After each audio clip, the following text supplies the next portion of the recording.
kita tahu bagaimana sibuknya dalam dunia hukum, dalam berbagai aspek ya. Ya. Persoalan, mulai dari persoalan sebagai lawyer, kemudian mengajar mungkin masih, studi tentang hukum masih tetap dijalankan Masih. ya, kemudian berhubungan dengan banyak pihak dalam dunia hukum dan politik. Nah, tetapi kan masih sempat mengurus satu partai. Saya dulu baca tulisan yang tidak dibukukan oleh Bang Yusril, itu mengenai seorang leader. Leader itu, Bang Yusril itu menulis bahwa pertama dia harus menguasai ideologi, kemudian dia harus menguasai, harus organisatoris, Iya, ketiga dia harus propagandis. propagandis. Betul Ya. nggak? Iya, betul. Itu kan 3 Bang Yusril tulis. Saya ingat itu. Iya. Ya. Saya ngajar anak-anak HMI seperti itu dulu. Stensilannya masih saya simpan itu. Oh iya. Masih saya simpan. Itu pegangan juga buat saya. Iya, ya. betul. Nah,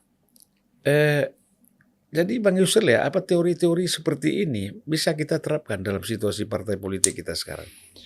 Saya kira ya, apa yang saya tulis itu sebenarnya banyak diilhami oleh tokoh-tokoh menjelang Perang Dunia Kedua, Adolf Hitler, Mussolini, maupun di tokoh-tokoh di Barat, Roosevelt dan lain-lain begitu.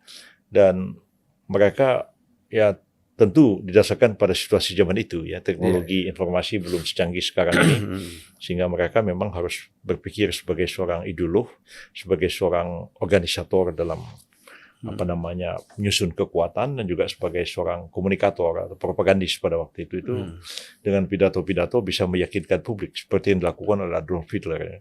Kita bisa membayangkan kalau Hitler itu hidup zaman sekarang ketika Twitter, Facebook, segala macam media sosial ada, ini kayak apa tuh otak manusia itu bisa dia cuci ya. Padahal zaman itu hanya dengan pidato-pidato.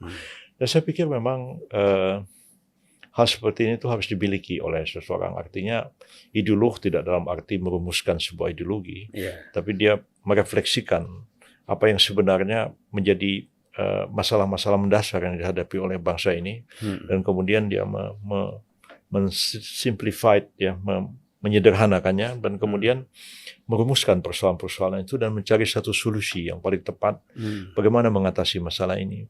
Tapi pemikiran-pemikiran seperti itu tentu tidak akan didengar oleh masyarakat kalau dia tidak mengkomunikasikannya. Makanya mengkomunikasikan itu penting, tulisan-tulisan itu tetap dibaca orang, atau sekarang ini dengan berbagai macam peralatan media yang kita miliki.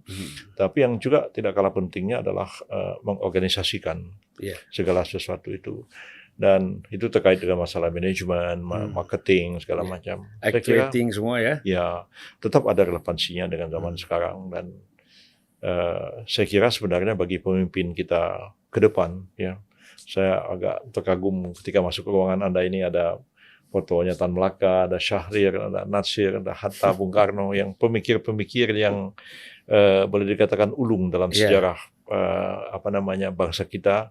Lepas daripada kita setuju tidak setuju apa yang beliau-beliau kemukakan, tapi mereka merumuskan permasalahan-permasalahan yang ada di zamannya dan mencoba untuk mencari solusi terhadap masalah-masalah itu, walaupun mungkin menempuh jalan yang berbeda ya.